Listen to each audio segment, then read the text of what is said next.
কি বাবু, সিটিটা এখনো দোরগোড়াতে পড়ে রয়েছে? আপনার অফিস থেকে আপনার বন্ধু যতীন বাবু এসেছিলেন, এই দরজার তলা দিয়ে সিটিটা ঘরের ভেতর দিয়ে গেছে। খেয়ালই করিনি। যতীন এসেছিল? আগে বাবু, হ্যাঁ। জানব? না, ঠিক আছে, তুই যা।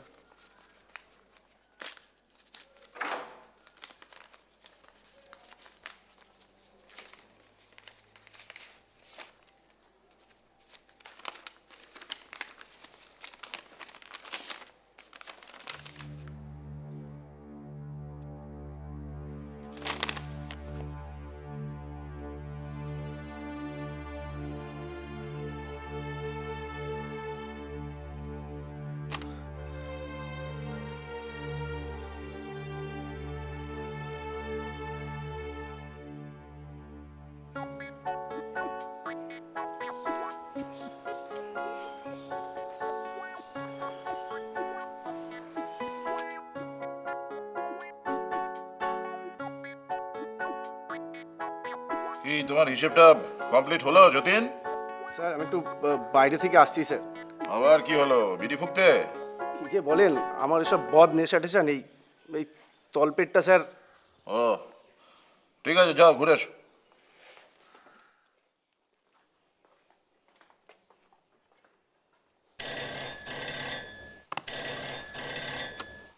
Hello, hi AB publishers. হ্যাঁ, মনমতো সেন বলছি। হ্যাঁ স্যার, হ্যাঁ আমাদের কাজটা পছন্দ হয়েছে স্যার। হয়েছে? তাহলে আমরা অর্ডারটা পাচ্ছি তো স্যার? আচ্ছা আচ্ছা আচ্ছা আচ্ছা, ঠিক আছে। আমি তাহলে স্যার 12টা থেকে 12:30টার মধ্যে আপনার অফিসে আসছি। হ্যাঁ sir, okay sir, I am really grateful to you sir. Okay sir, okay, ছাড়ছি তাহলে স্যার। আচ্ছা, জয় বাবা সিদ্ধিদাতা গণেশ, বিরাট অর্ডার পেয়ে গেছি বাবা। সবই তোমার করুণা বাবা। জয় বাবা সিদ্ধিদাতা। স্যার, সবই তোমার করুণা বাবা, সবই তোমার করুণা। স্যার, জয় বাবা। স্যার, স্যার শরীরটা ভালো লাগছে না স্যার, একটু চেয়ারটা টেনে নিয়ে বসতে পারি স্যার? না না, বসে কোনো লাভ নেই। দেখুন স্যার, ফাঁসির আসামিরও তো আত্মপক্ষ সমর্থন করার অধিকার থাকে, আমাকে সেই অধিকার থেকে কেন আপনি? না, সেটুকুও তোমার নেই। তার কারণ তুমি ফাঁসির আসামির চেয়েও মারাত্মক। আরে পূর্ণেন্দু, কখন এসছো? এ কি চেহারা হয়েছে তোমার? একেবারে রোগা হয়ে গেছো। যতীন, তুমি তোমার কাজ করো, যাও। দেখুন স্যার, কণ্ঠার হাড়গুলো পর্যন্ত গোড়া যাচ্ছে। কদিন ভুগে বেশ রোগা হয়ে গেছে স্যার।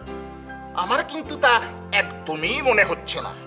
বরং এই 5-5 দিন মেসের জল পেটে পড়ে বেশ চেকনাই হয়েছে বলেই তো মনে হচ্ছে। বিশ্বাস করুন স্যার, আমার টাইফয়েড একদম যাই অবস্থা হয়েছিল। হ্যাঁ, এমনই যাই অবস্থা যে তোমার মেস বাড়িতে চিঠি দিতে গিয়ে যতীন দেখে তোমার ওই দরজাতে তালা দেওয়া, দরজার তলা দিয়ে চিঠিটা গুজে দিয়ে আসতে হয়েছে। আমি আপনাকে বললাম না মনমতো বাবু, ওর মেসের চাকরটাই তো। তুমি চুপ করো। তোমার তলপেট ব্যথা কমেছে? আজ্ঞে স্যার। ঠিক আছে, যাকে জিজ্ঞাসা করা হচ্ছে সে উত্তর দেবে। স্যার, আমি আসলে তখন ডাক্তারের কাছে গিয়েছিলাম। আচ্ছা, তা প্রেসক্রিপশন আছে নিশ্চয়ই? স্যার প্রেসক্রিপশন তো মেসে আছে স্যার। বেশ, তাহলে ওই প্রেসক্রিপশনটা নিয়ে সোমবার আসবে, তখনই কথা হবে। স্যার আপনি বিশ্বাস করুন, আমার এমন অবস্থা হয়েছিল না যে ভেবেছিলাম আমি তাহলে আজ থেকে কাজটা শুরু করে দিই, পরে না হয় প্রেসক্রিপশনগুলো আপনাকে দেখাবো যদি আপনার বিশ্বাস না হয়। ঠিক আছে, গণেশ বাবাজির কৃপায় আজকে যখন একটা বড় অর্ডার পেয়ে গেছি, তখন আজকে তোমাকে আমি মাফ করে দিচ্ছি, কিন্তু মনে থাকে জানো। আর দেখো, সবই বুঝি, সবই দেখি। তুমি এলে, যতীনকে ইশারা করলে, যতীন তলপেট ব্যথা করছে বলে বড় বাইরের নাম করে বেরিয়ে গেল, সবই দেখেছি। স্যার, এটা তাহলে হ্যাঁ, দাও, ভবিষ্যতে তো আবার কাজে লাগতে পারে, ফাইলের মধ্যে রেখে দিই।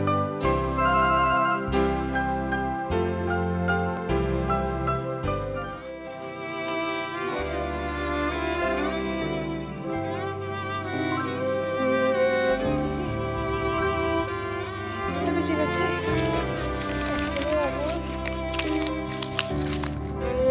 কথা বাকি আছে। আজ বরং স্কুল যাবো না।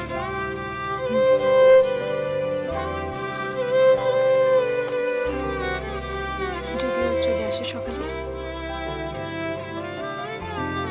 না, সকালে তো আসবে না,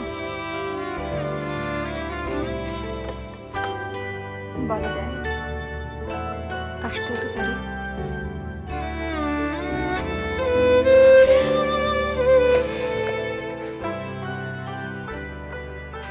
রান্না করি ওর জন্য কিছু। পুনেন্দু, বলো তুমি কিন্তু আমার কাছে ঝেড়ে কাশলে না। কি? এই যে সোম থেকে শুক্র ডুব মারলে কেন? আসলে কি জানো ভাই, হঠাৎ মনে হলো জীবনটা অনিত্য। কি লাভ পদ্ম পাতায় নীর, শুধু শুধু 10টা 5টা ছোটো করে কি হবে? বুঝেছি বুঝেছি, দুটো ঘটনার তো একটা নিশ্চয়ই ঘটেছে। হয় তুমি এখন প্রেম করছো, আর নয় আগে করেছিলে এখন হাফসল খেয়েছো। দুটোই দুটোই আমার ক্ষেত্রে না। এই দুটো ঘটনাই পর পর হয়েছে। তুমি তো বড্ড বেশি কর্মবীর হয়ে উঠেছো। আরে ওঠো না, চলো। আরে উঠবো, 6টার সময়টা কাজ আছে, তখন উঠবো, তার আগে নয়। তুমি তাহলে আজকে সিনেমায় যাবে না? না, বললাম একদম নিউ এম্পায়ারে একটা জমাটি ছবি এসছে, মিছিমিছি হত্যে দিয়ে পড়ে থাকলাম। মিছিমিছি নয়, মিছিমিছি নয়। এ বিশ্ব ব্রহ্মাণ্ডে কিছুই মিছিমিছি নয়। যেখানে দেখিবে ছাই, উড়াইয়া দেখো তাই। পাইলেও পাইতে পারো অমূল্য রতন। স্যার, খুব ভালো হয়েছে আপনি ঠিক সময় চলে এসেছেন। আমাদের কাছে এসে আমরা বেরোবো। বেরোবে মানে? আরে শোনো, আমি তো রেলের অফিস থেকে আসছি। ওরা সামনে সোমবারের মধ্যে ও 2-4টে স্যাম্পেল দেখতে চেয়েছে। যতীনের গত কয়েকদিন খুব খাটাখাটনি হয়েছে, তুমি বরং চলে যাও। আমি আর তুমি মিলে ডিজাইনটা নিয়ে বসি, বুঝলে? আর শ্যামবাবুর মতো পাকা আর্টিস্ট তো শনিবার দিন ফ্রি থাকেন, ওনাকে একটা ফোন করে দিলেই উনি চলে আসবেন। দ্যাটস অল রাইট স্যার, কিন্তু আমাকে তো 6টার সময় একটা জায়গায় পৌঁছতেই হবে, কিছু করার নেই। সে কি, 6টা বাজতে তো আর মাত্র 5 মিনিট বাকি। হ্যাঁ একদম, 5 মিনিট বাদে আমি চলে যাবো। আহা পুনেনু, তুমি বুঝতে পারছো না, এত বড় একটা অর্ডার। আমি বুঝতে পারছি স্যার, কিন্তু আমার কিছু করার নেই, আমাকে যেতেই হবে। ঠিক আছে মনমতো বাবু, পূর্ণেন্দুর যখন কাজ আছে বলছে, ও যাক না, আমি তো আছি। আচ্ছা আচ্ছা, আমি বুঝতে পারি না মাঝে মাঝে যে এই অফিসটার মালিকটাকে, আমি না তুমি? না না, মালিক আপনি। আসলে ব্যাপারটা হয়েছে কি, কিচ্ছু হয়নি। আসলে তোমার বন্ধুটি লাইফে ব্যাকওয়ার্ডে মাথায় উঠে পড়েছে। আজকে আজকে রাত্রি 9টা অবধি ওকে কাজ করতে হবে, আর যদি না করে তাহলে এখনই চাকরি ছেড়ে চলে যাক। হ্যাঁ, ছেড়ে দেবো চাকরি, ছেড়ে দেবো আমি। আপনি কি ভেবেছেন কি মাস গেলে করে টাকা দেন বলে কি আমরা কৃতদাস?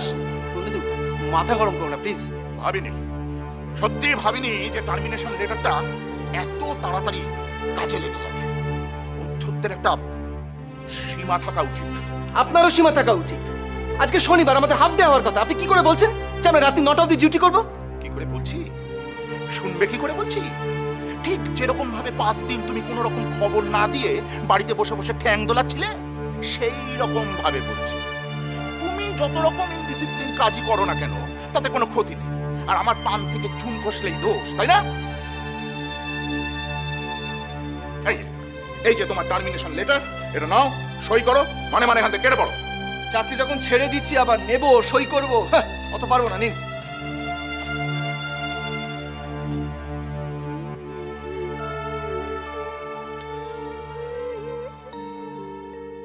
দুল, ওর সেই প্রিয় ঝুমকো দুল কোথায় গেল? এই যে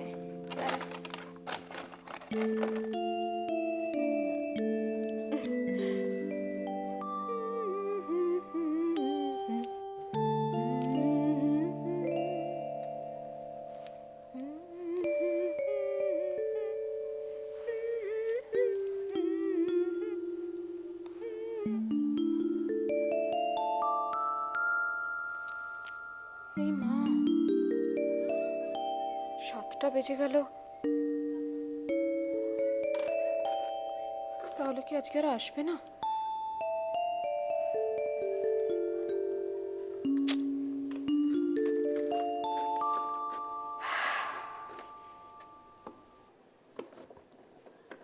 হইবে না অবসান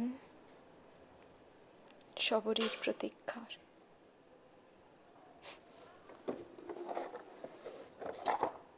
দূর, এই শ্মশানপুরীতে আমার একা একা থাকতে আর একদম ভালো লাগে না।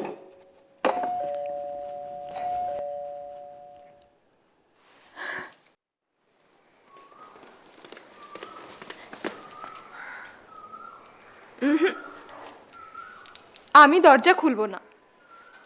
আমাকে যখন এতদিন অপেক্ষা করিয়েছো, তুমি অপেক্ষা করো, দেখো কিরকম কষ্ট হয়। আচ্ছা বাবা, খুলছি।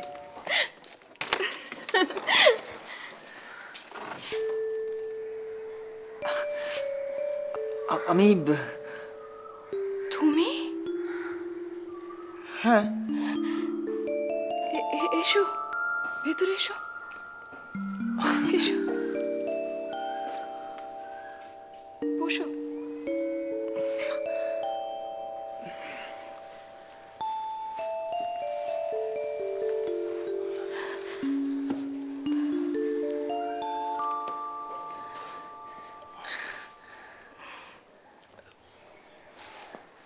উনি মানে কালীপদবাবু বাড়িতে নেই? না, নেই। ওর নামটা তোমার মনে আছে এখনো? আছে, শুধু ওর নামটাই কেন, অনেক কিছু মনে আছে। ঠিক যেভাবে রাতে সব তারাই থাকে দিনের আলোর গভীরে, ঠিক সেইভাবে মনের মধ্যে সব স্মৃতিগুলো আছে।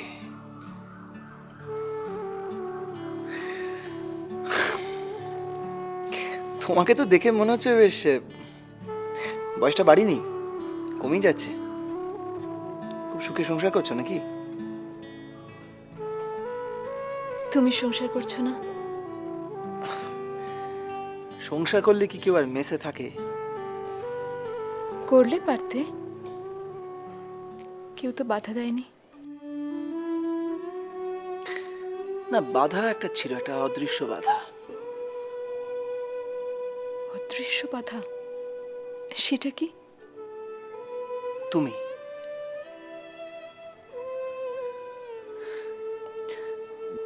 যতবার ভেবেছি ততবারই তোমার তোমার স্মৃতিগুলো, তোমার কথা সবকিছু একদম। ছাড়ো সব কথা। এখন আছো কেমন? তোমার এই প্রশ্নটা যতটা সহজ, উত্তরটা ততটাই কঠিন। শক্ত কেন? একদিন তো ভালো থাকবে বলেই আমার দিক থেকে মুখ ফিরিয়ে নিয়েছিলে তুমি। এটা ঠিক কথা নয় আরতি, তুমি তুমি জানো সে কথা। আর ঠিক আছে, আমি মুখ ফিরিয়েছিলাম, কিন্তু তুমি তুমি তো মুখ ফিরিয়ে নিয়েছিলে। তো তুমি বলো সত্যি কথা, সব দায়টা কি আমার একার? তোমার কোনো দায় ছিল না? দায়? দেখো, কার কতটা দায় আজ আর বিচার করে কি হবে। আজ আমরা দুজনে দুটো আলাদা পৃথিবীতে বাস করি। তোমার পৃথিবীটা দেখে তো মনে হচ্ছে খুব সুন্দর, ভালোই আছো তুমি। কেন?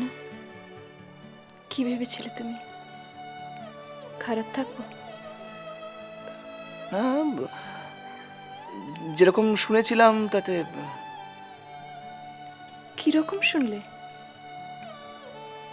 শুনেছিলাম যে তোমার স্বামী মানে কালীপদ বাবু নাকি মাসের বেশিরভাগ সময়টাই কলকাতার বাইরে থাকেন। হ্যাঁ, থাকেন বই কি। এত বড় কারবার ওনাকে একাই সামলাতে হয়, বাইরে থাকতে হবে বই কি।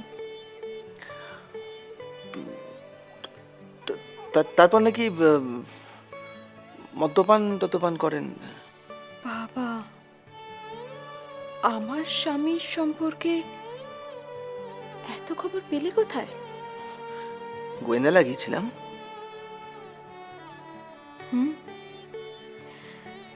তা তোমার সেই গোয়েন্দারা আর কি কি খবর দিয়েছে শুনি? না, জানতে পেরেছি যে তোমাদের মধ্যে নাকি প্রায় একটা অশান্তি হয়। তোমার গোয়েন্দা খুব সাংঘাতিক দেখছি। তা কি বলেছে? অশান্তির বহরটা কিরকম?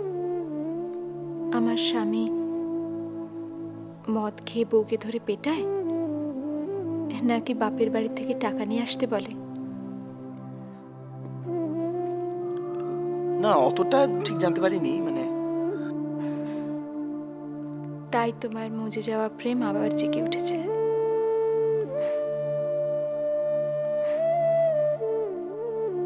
আর তাই এতদিন পরে আমাকে দেখতে এসেছো, তাই তো? তোমারও তো আমাকে এতদিন বাদই মনে পড়লো আরতি। তাই তো এতদিন বাদে তুমি চিঠি লিখেছো আমায়। চিঠি? চিঠি কিসের? চিঠি? আশ্চর্য!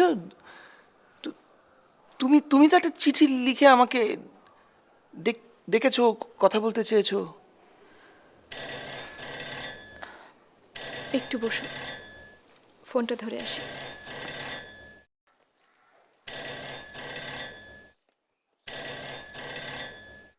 হ্যালো, কোথা থেকে বলছো? উমা, এখনো সেই শিলিগুড়িতে?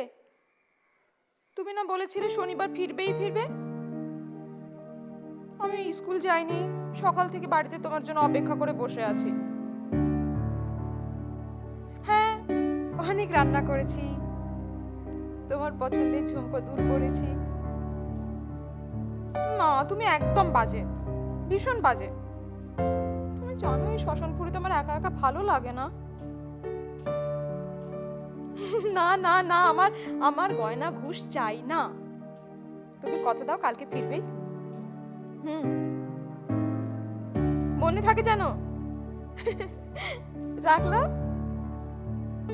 হ্যাঁ, বাইরের ঘরে একজন এসেছেন, দাদার বন্ধু। মনে হয় টাকা পয়সা কিছু চাইতে এসেছেন। দেখি, রাখি।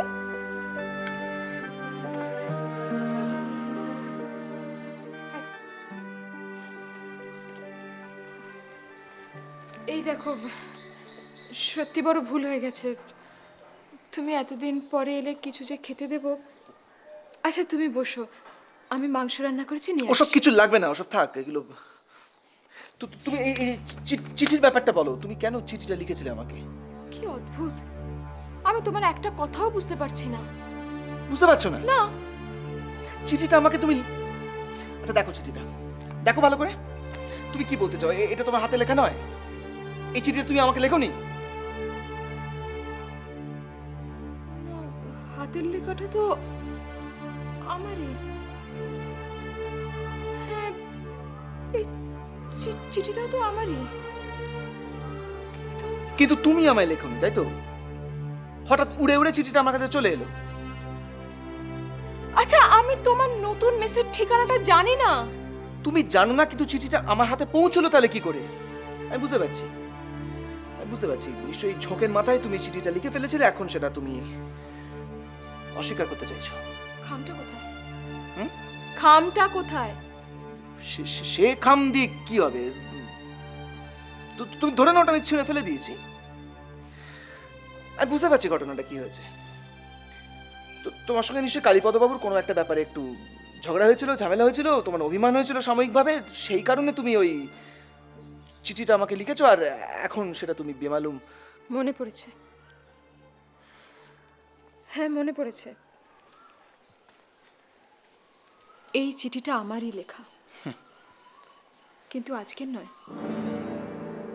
কয়েক বছর আগেকার। কি বলছো? বাবা একবার তোমার সঙ্গে কথা বলতে চেয়েছিলেন, হয়তো কোনো বিষয় নিয়ে। আমি তখন তোমার আগের মেসের ঠিকানায় আমাদের বাড়ির কাজের লোকটাকে দিয়ে এই চিঠিটা পাঠিয়েছিলাম। আর তুমি তো জানোই আমি চিঠিতে কোনোদিনই তারিখ লিখি না। কি বলছো? এটা এটা পুরনো চিঠি। তোমার মনে নেই চিঠি লেখার জন্য এই রঙিন প্যাড তুমি আমাকে উপহার দিয়েছিলে?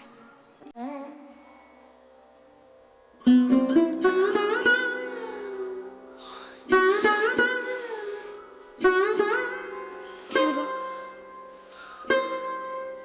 কিছু না। চিঠিটা নিয়ে যাও। না না না, চিঠিটা চিঠি দিয়ে আমি কি করবো? এটা এটা ফেলে দাও, পুড়িয়ে ফেলো, তুমি যা ইচ্ছে করো, আমার চিঠি নয়।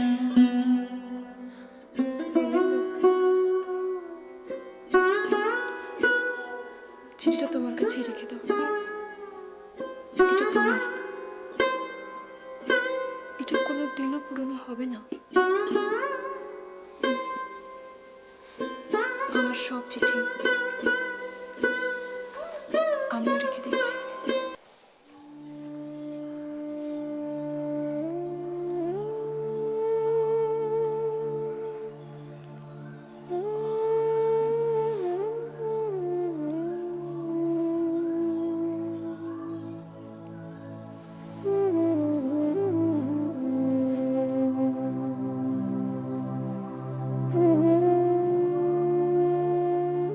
ও বাবা গবা, আরে কোথায় গেলি?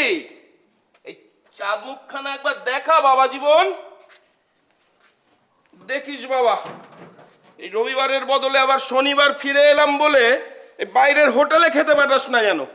গবা, ও বাবা গবা। তো কি বলে গেছিলেন গোবিন্দকে? এই চিঠিটা পোস্টম্যান এসে দিয়ে গেছে, আর জলে ভিজে খামটা নষ্ট হয়ে গেছে।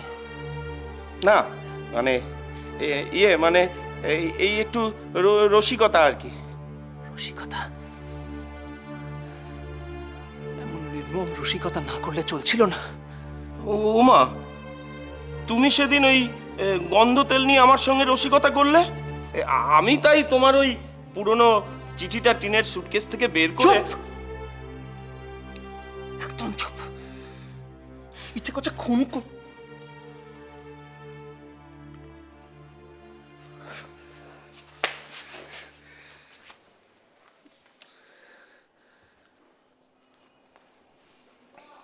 কি হলো? কি কি ব্যাপার ভায়া? হঠাৎ একেবারে এতটা।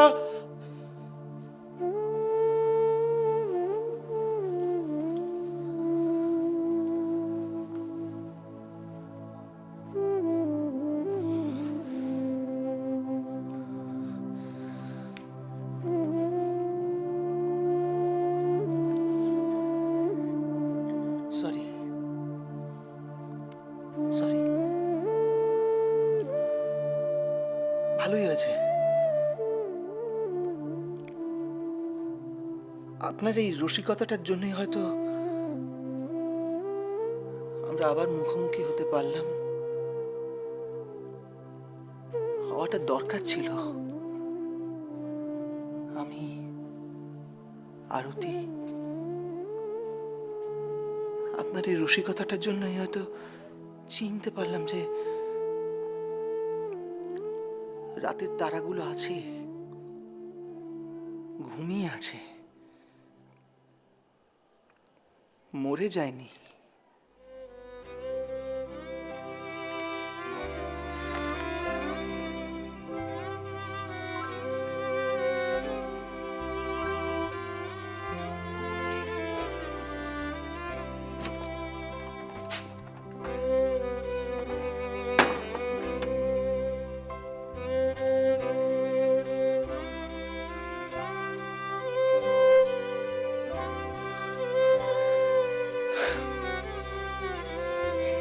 সুটকেসটা এবার থেকে তালা দিয়ে রাখতে হবে।